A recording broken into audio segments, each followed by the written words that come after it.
from Palm Springs in the California desert. Now is the time for Desert Oracle Live.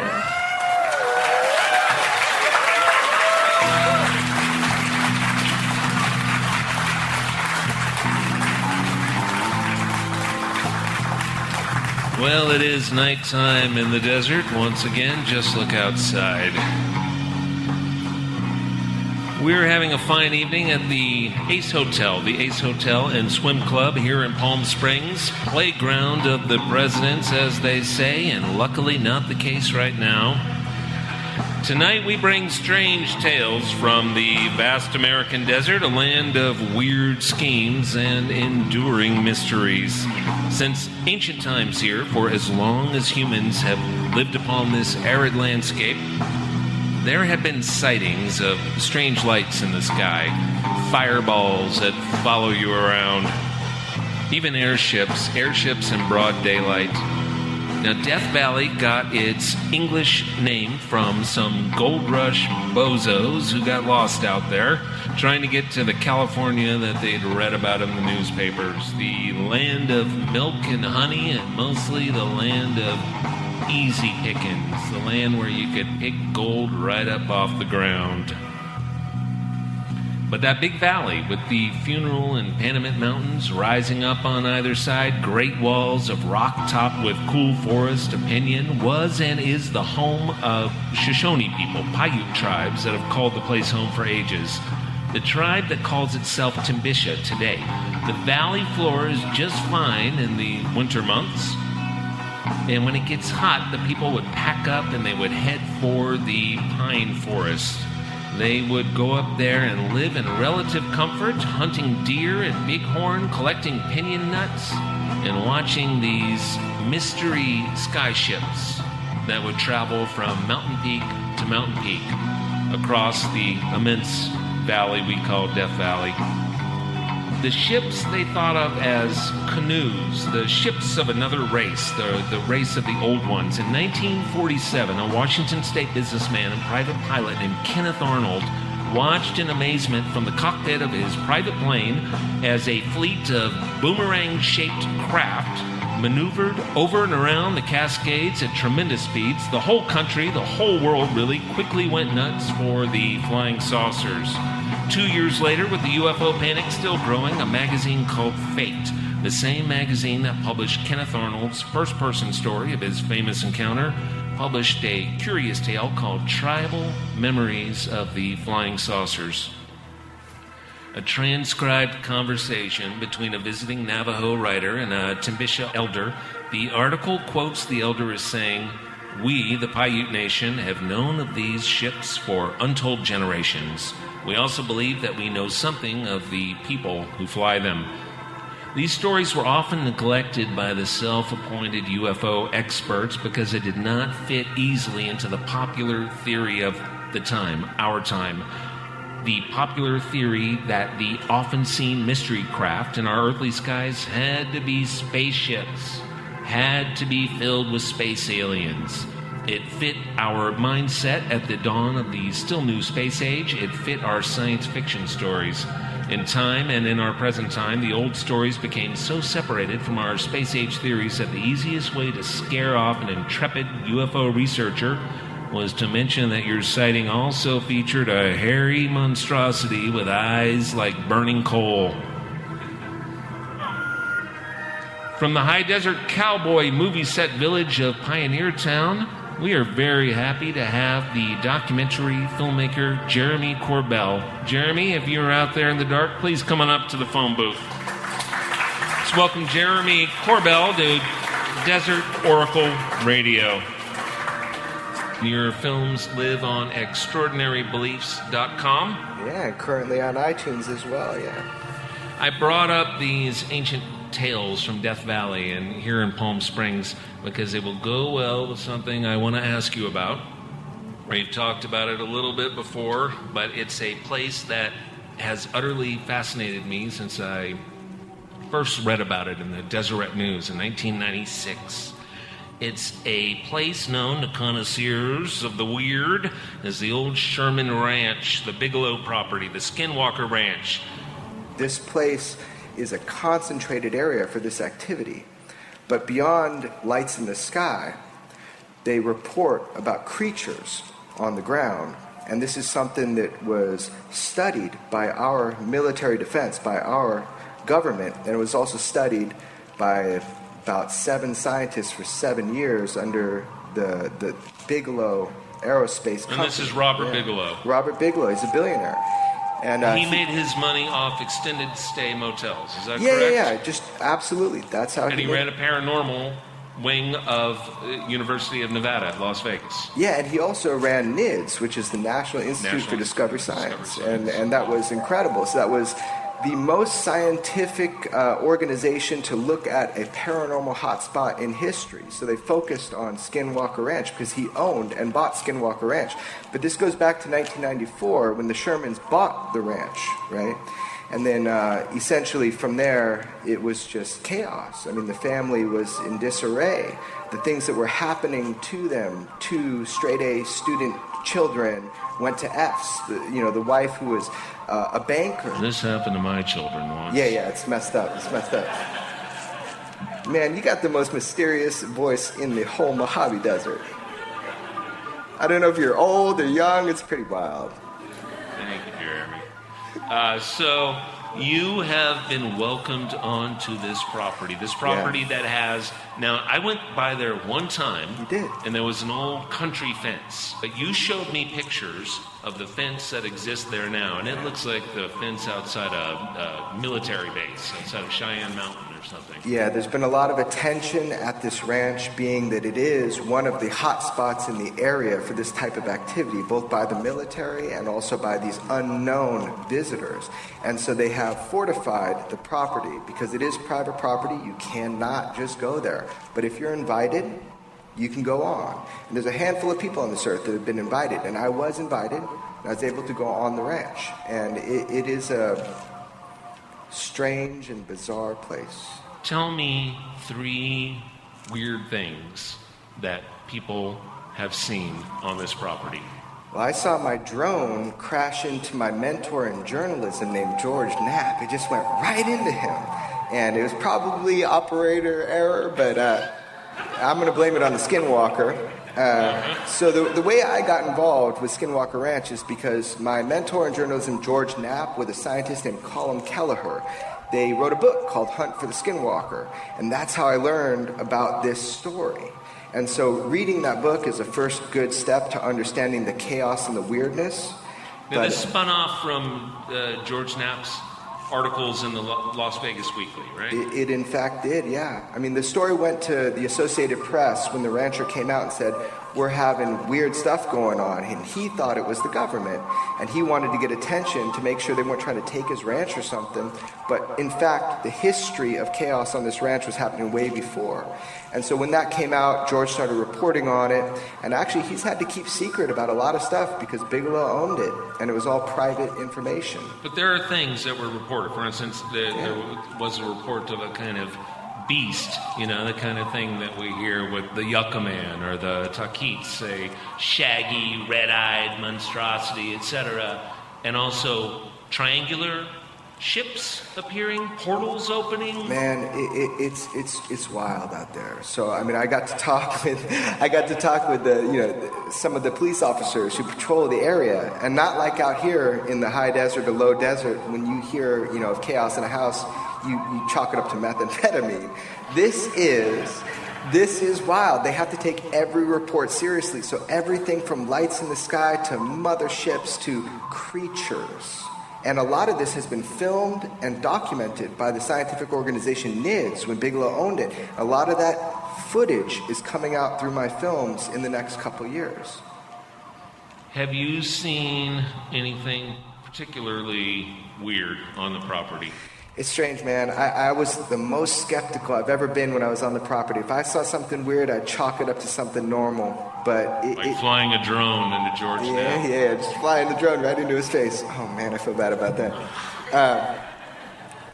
Yeah, look, being in the path of the Skinwalker, we were the first people ever allowed to actually camp and film and take that footage off the Ute reservation. We got tribal elders to give us the permission to do that. That footage will be coming out, and absolutely, it was bizarre, man. It was strange. I did see things there that I had never seen anywhere else.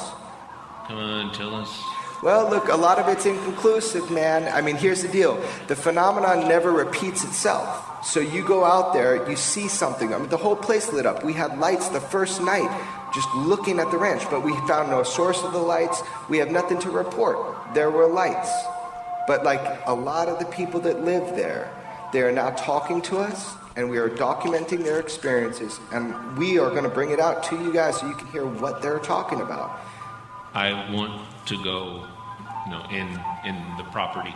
You might freak out the things that freak people out, so I have to be careful of that. The thing that stands out most to me 20 years later is that these people who lived in the house had locks on the inside of all the closets. Yeah. So the family that lived there, by the end of their time there, they were huddled in just their beds close together. It is something these families take seriously, and this area, I wouldn't believe it unless I saw it for myself. There's something to be revealed from this investigation, and I'm just at the end of it now. All right, well, we're going to look for that. Tell us about your movie Patient 17, which is out now on iTunes, right? Yes, wild movie, man. So Patient 17. So this was an abduction story that turned into some alien implant story, and I did not want to touch it with a 10-foot pole, but I met the guy. I met the guy who it happened to, and he convinced me that something was to this. And so I made a movie about it, and you could watch it on iTunes, and basically it's me stumbling around trying to figure out if there's anything to this story. And in fact, the scientific evidence shows there is. So the story is a doctor named Dr. Roger Lear, right? That's right. And he's general practitioner, podiatrist. He's a podiatrist, yeah. So, and he got this idea from reports that people were finding little metallic things in their bodies just under the skin, and they thought that these might be some kind of transmitters to the aliens, right? Yeah. And he took out how many of these? Well, so Patient 17 is the title of my movie. He's had 17 alleged implant removal surgeries. He died in the middle of filming of my, not on Did you camera. crash a drone into him? No, I didn't. But it is a joke going around that don't film with me, because a lot of people I filmed are dead now, so sorry. In each of these surgeries, something comes out, Yeah, right? Some kind of weird-looking little, metal cylinder. Yeah. Very objectively, there were foreign bodies taken out of individuals who had abductive experiences. The only one that I've studied scientifically is Patient 17's. And in that one, we have zinc isotopes that are non-terrestrial definitively, unless the test is flawed. So we're getting more tests. But yeah, absolutely, it's a strange 36 elements in this alloy, some of which are rare earth elements. And the patient himself, tell us a little bit about Patient 17. I describe him like a cowboy. He's kind of like soft-spoken, and he's stoic, and he is the biggest skeptic throughout this whole experience. He knows that he had abductive experiences, but he has no idea what this thing was in his body. His eyes lit up like flying saucers when he saw the results, the scientific results. Real thing. Yeah, it's something is real about this. All right, Jeremy, it's not coast to coast. We're out of time. Thank you so much. We're going to do that thing that we can't talk about on Sunday, but Jeremy Corbell, director, Patient 17, it's weird Yeah, stuff. the Desert Oracle has blown my mind. Thanks for having me, Ken. Thank you, Jeremy.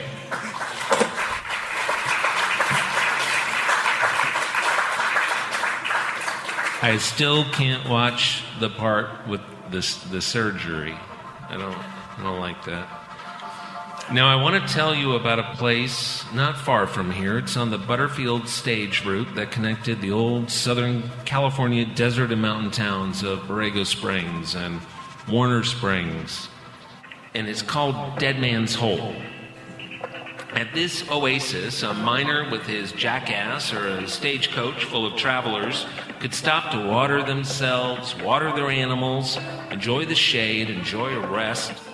The story emerged over time that there, as pretty much everywhere in Southern California, perhaps everywhere, there was a monster.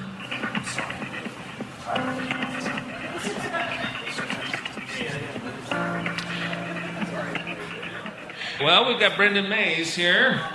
Brendan Mays, everyone.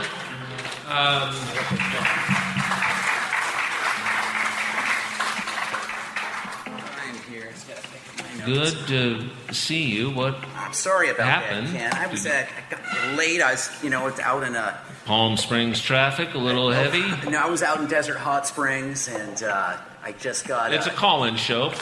It's for you.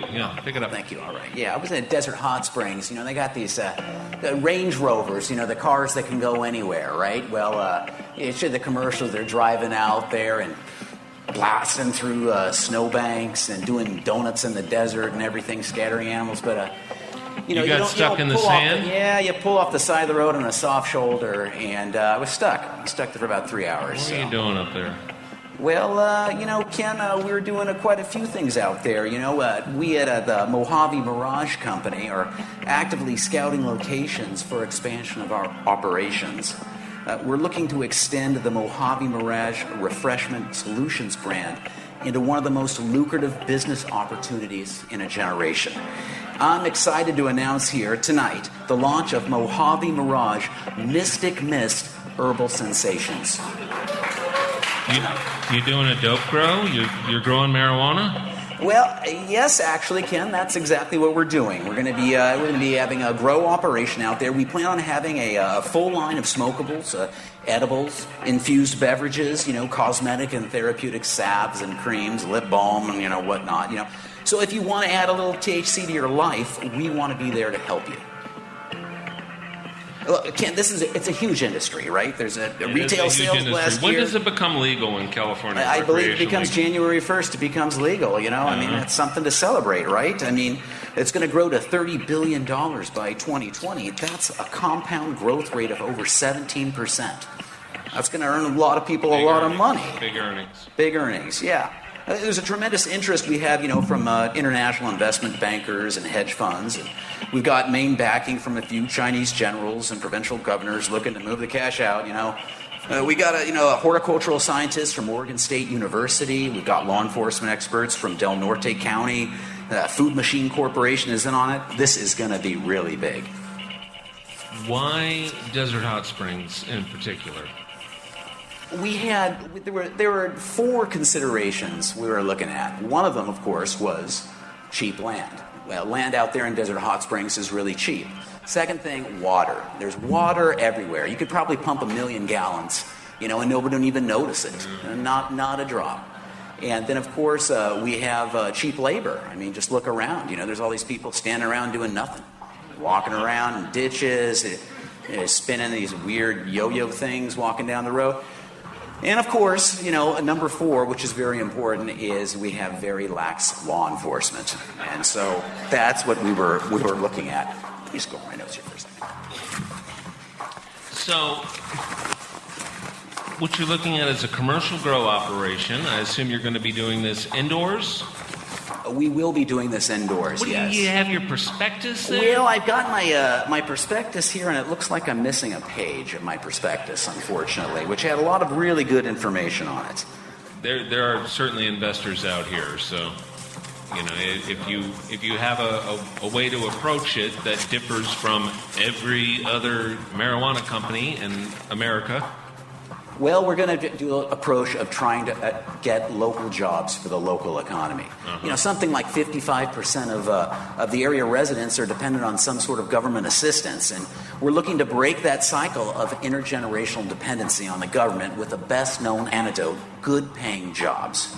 I say to people, hey, if you're looking for purpose in life, this is it. We're offering the chance for literally hundreds of people to stop being a drag on society, stop being a drain on the public goodwill of hardworking Americans, beginning an exciting and rewarding career, contributing not only to their own pocketbooks, but to the happiness and betterment of society in general. by selling recreational dope. Yep, yeah, by selling recreational dope. That's how we're going to do it. Uh-huh. Now, you're going to be doing this, I assume, indoors? We're going to be doing it indoors. We're starting with outdoor test plots right now. In Desert Hot Springs? In Desert Hot Springs, yes, that's right. What is your farming background, Brendan, if I could ask?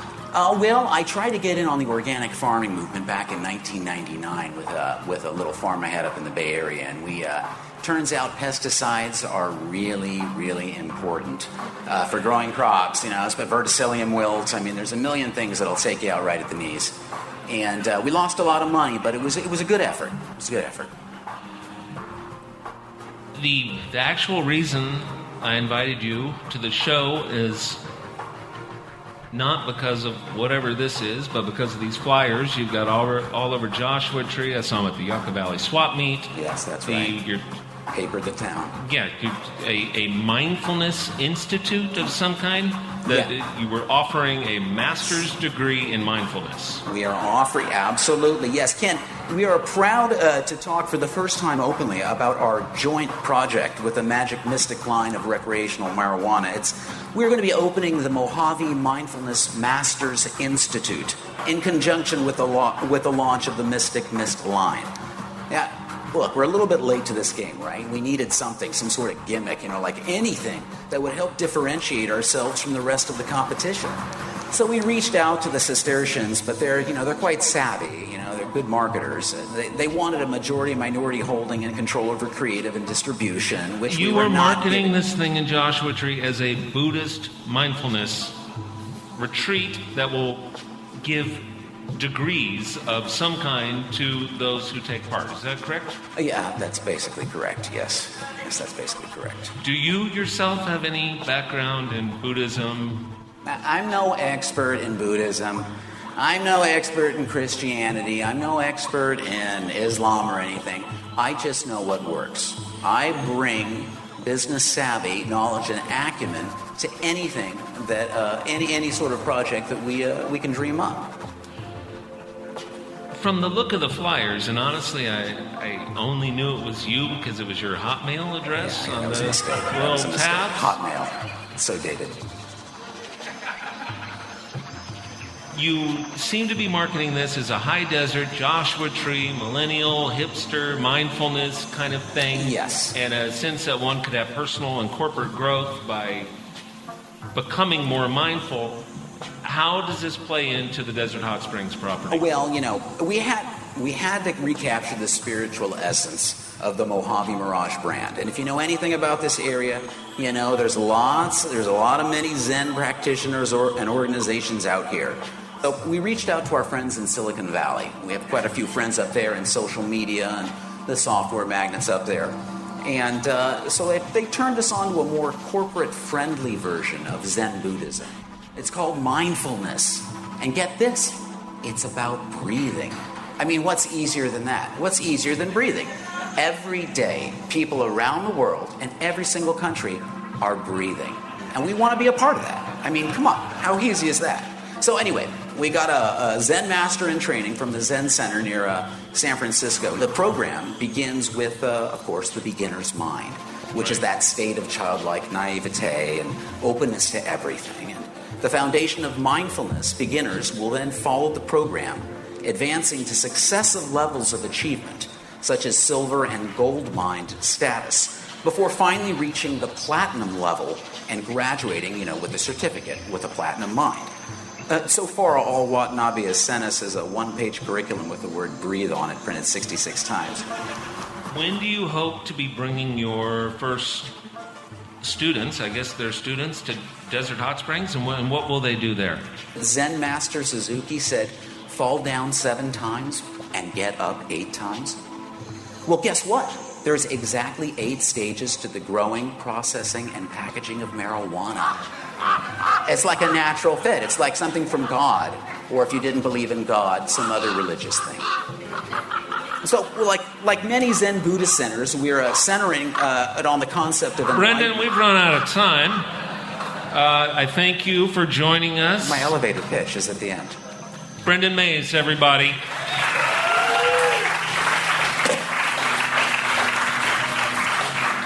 Thank you, Ken. Thank you for coming. Thank you for coming. Check your tires. A quick story before we leave you, friends. A story that you will remember more than any story about philosophy or business or monsters, because this story is about real estate. Better yet, it's about free real estate. Free real estate, the desert dream, the kingdom of heaven upon the earth. Well, free real estate is what the U.S. government was offering to common Americans. No bribe necessary. And all you had to do was go up to the Bureau of Land Management office and make your claim upon one of the 5-acre parcels made available by the Small Homestead Act of 1938. 437,000 acres of the Morongo Basin, including prime chunks of Pioneer Town, Landers, Joshua Tree, and Wonder Valley, were up for grabs. But only a third of those parcels went into private hands because the desert was wild and harder to get to then. No water lines, no electricity. For many years, no telephone, no television, no Netflix. But the biggest hurdle was the requirement to prove up your claim, to build a cabin that met what in Silicon Valley is called the minimum viable specifications. A one-room shack, 400 square feet. Sometimes you had to have an outhouse out back to get your deed. Well, people with a little bit of money could buy a prefab cabin for about $1,400 in the 1950s. It would be installed on a slab on your 5 acres in the desert. Of course, if you had a truckload of lumber and you brought your buddies from work, a couple of cases of Budweiser or Golden Grain all chilled up like the Dickens, maybe you could put up a cabin in a weekend. You'd have a cozy cinder block fireplace. Bob Wills and the Texas Playboys broadcasting live from KMJ in Fresno. Skies so full of stars that even on a moonless summer night, you could walk outside barefoot and walk around the scorpions. Well, people made their claims, but many failed to prove they had built the required homestead cabin, and those parcels went back to the BLM. They became public land, desert, still out there today. One of those homestead flunkies was none other than Ronald Reagan. Now, Ronald Reagan got a taste for the desert when he was making Death Valley days. And he came out and he made a claim, but he failed to prove up. He never built his homestead cabin. And that lot, we don't know exactly where it is, but it went back into the desert. And because of that, the high desert never became the playground of the presidents. That remained this area: Rancho Mirage, Thunderbird Club, Palm Desert. And the high desert remains a place that is left to the people least likely to start a nuclear war, even if they wanted to. Our announcer tonight was Alana Mae Johnson. We did this event with the kind help of the Ace Hotel and Swim Club, especially Rohini Walker and Kate Naylor. Our theme music was composed by Pierre Langer. Tonight's show included ambient tracks made for this program by the artist Red, Blue, Black, Silver in Joshua Tree. We are on Z107 FM in Joshua Tree, Friday nights at 10 p.m. Thank you so much for coming. This is the first time we did it. You all made it great. Thank you. Desert Oracle Radio, the voice of the desert.